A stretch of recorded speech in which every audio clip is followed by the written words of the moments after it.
Mga kapatid, basahin po natin ang Deuteronomy chapter 33 verse 1 up to 29. At ito ang basbas na ibinasbas ni Moses, tao ng Diyos sa mga anak ni Israel bago siya namatay. At kanyang sinabi, ang Panginoon ay nanggaling sa Sinai at bumangon mula sa Seir. Napatungo sa kanila, siya ay lumiwanag mula sa bundok ng Paran. At siya ay nanggaling sa laksa-laksa ng mga banal. Sa kanyang kanan ay may hawak na isang mahigpit na kautusan sa kanila. Oo, kanyang iniibig ang bayan. Lahat ng kanyang mga banal ay nasa iyong kamay.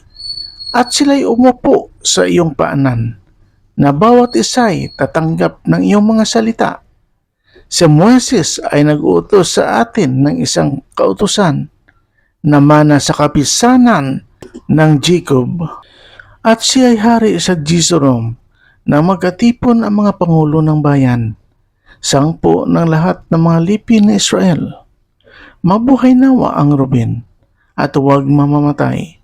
Gayon may kumaunti nawa ang kanyang mga tao. At ito ang basbas sa Juda. At kanyang sinabi, dinggin mo Panginoon ang tinig ng Juda at padatnin mo sa kanyang bayan. Sukat na sa kanya ang kanyang mga kamay, at ikaw ay maging tulong laban sa kanyang mga kaalit. At tungkol sa Levi ay kanyang sinabi, ang iyong Tamim at ang iyong Urim ay sumasa iyong banal, na siyang iyong sinubok sa masa, na siyang mong kinatunggali sa tubig ng Meriba, na siyang nagsabi tungkol sa kanyang ama, at tungkol sa kanyang ina, hindi ko siya nakita, ni kinilala niya ang kanyang mga kapatid, ni kinilala niya ang kanyang sariling mga anak, sapagkat kanilang sinunod ang iyong salita, at ginanap ang iyong tipan. Sila'y magtuturo sa Jacob ng iyong mga kahatulan at ng iyong mga kautusan. Sa Israel sila'y maglalagay ng kamangyan sa harap mo, at ng buong handog na susunugin sa ibabaw ng iyong dambana. Basbasan mo, Panginoon, ang kanyang tinatangkilik, at tanggapin mo ang gawa ng kanyang mga kamay.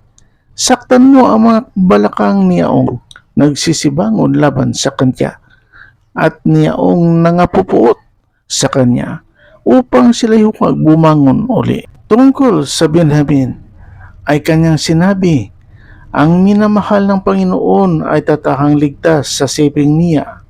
Siya ay kakanlungan niya buong araw, at siya ay mananahan sa pagitan ng kanyang mga balikat. At tungkol sa Jose ay kanyang sinabi, pagpalain nawa ng Panginoon ang kanyang lupain sa mga mahalagang bagay ng langit, sa hamog at sa kalaliman na sa ilalim niya, at sa mga mahalagang bagay na pinatubo ng araw, at sa mga mahalagang bagay na pinatubo ng buwan, at sa pinakamarikit na mga bagay na matandang bundok, at sa mga mahalagang bagay na mga burol na walang hanggan, at sa mga mahalagang bagay ng lupa at ng kapunuan niyaon, at ang mabuting kalooban niyaong tumahan sa mabababang punong kahoy. Sumaulo nawa ni Jose ang kapalaran at sa katuktok ng ulo niya na hiwalay sa kanyang mga kapatid. Ang panganay ng kanyang baka na may kamahalan, at ang mga sungay niyaon ay para mga sungay ng mabangis na turo. Siya niyang ipantutulak sa mga bayan, lahat sa kanila, kahit na nasa mga hangganan ng lupa. At sila ang laksa-laksa ng Ephraim, at sila ang libo-libo ng Manases. At tungkol sa Zabulon ay kanyang sinabi, magalak ka Zabulon sa iyong paglabas, at ikaw ay sakar sa iyong mga tolda. Kanilang tatawagin ang mga bayan sa bundok, doon maghahandog sila ng mga hain ng katuwiran, sapagkat kanilang hihititin ang mga kasaganaan ng mga dagat, at ang natatagong kayamanan sa buhanginan. At tungkol sa Gad ay kanyang sinabi, pagpalaid yaong magpalaki sagad. Siya ay tumatahan parang isang leona at dudurog ng bisig sangpo ng baon ng ulo. At kanyang inagap ang unang bahagi para sa kanya, sapagkat doon natago ang bahagi ng gumagawa ng kautusan. At siya ay pumaroong kasama ng mga pangulo ng bayan. Kanyang isinagawa ang katuwiran ng Panginoon at ang kanyang mga kahatulan sa Israel. At tungkol sa Dan, ay kanyang sinabi, ang Dan ay anak ni Leon na lumukso mula sa Basan. At tungkol sa Neptali, ay kanyang sinabi, o Neptali, busog ng lingap at puspos ng pagpapala ng Panginoon. Ariin mo ang kalunuran at ang timugan. At tungkol sa Aser, ay kanyang sinabi, pagpalainawa sa mga anak na ang Aser, malinawa siya ng kanyang mga kapatid at ilubog ang kanyang paa sa langis. Ang iyong mga halang ay magiging bakal at tanso. At kung paano ang iyong mga kaarawan ay magkagayunawa ang iyong lakas. Walang gaya ng Diyos o Jesurum na sumasakay sa langit dahil sa pagtulong sa iyo at sa iyong papawid dahil sa kanyang karangalan.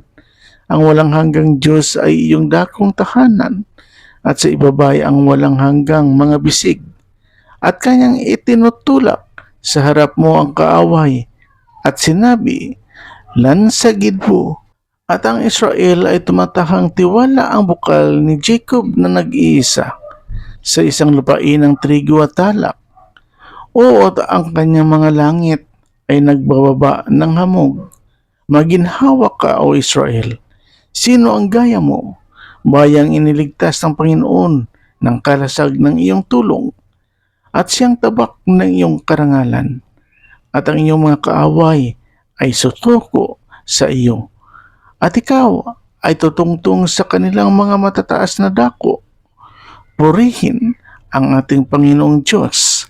Amen.